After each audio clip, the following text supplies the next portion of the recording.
भारत जोड़ो यात्रा के दौरान तेलंगाना पहुंचे राहुल गांधी ने सभा को संबोधित करते हुए आम लोगों से कहा कि भारतीय जनता पार्टी और आरएसएस बेरोजगारी का डर फैला रही है, लेकिन उससे आम जनता को डरने की कोई जरूरत नहीं है। उन्होंने पब्लिक सेक्टर में काम करने वाले हर कर्मचारी को आश्वस्त किया है कि उन्हें डरने की जरूरत नहीं है और कांग्रेस उनके साथ है जो निजीकरण नहीं होने देगी। उन्होंने कहा कि देश के युवाओं के सामने इस वक्त बेरोजगारी एक सबसे बड़ी समस्या बनकर उभर रही है, लेकिन केंद्र की सरकार इस ओर कोई भी ध्यान नहीं दे रही है और वह नफरत की राजनीति कर रही है।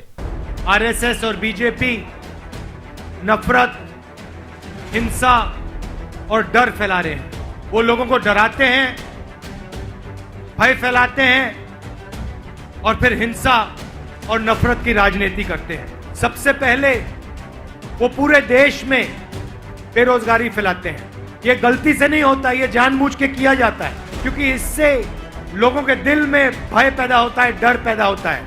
आप देखिए, नरेंद्र मोदी जी ने नोटबंदी की और गलत जीएसटी लागू की। फायदा किसको हुआ?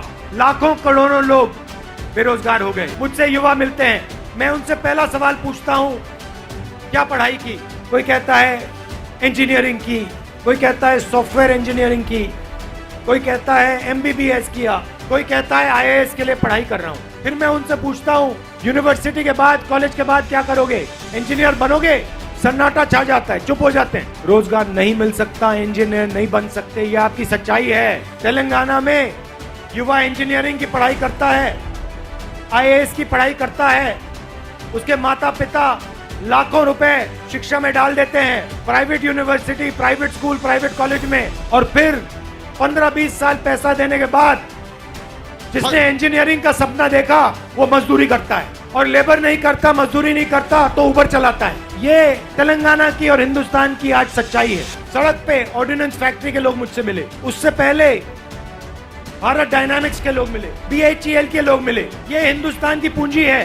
सालों साल लगे हैं इन कंपनियों को बनाने में। इन सबको प्राइवेटाइज किया जा रहा है। आप जानते हो प्राइवेटाइजेशन क्यों हो रहा है? क्या लगता है आपको? कारण क्या है? कोई बताए?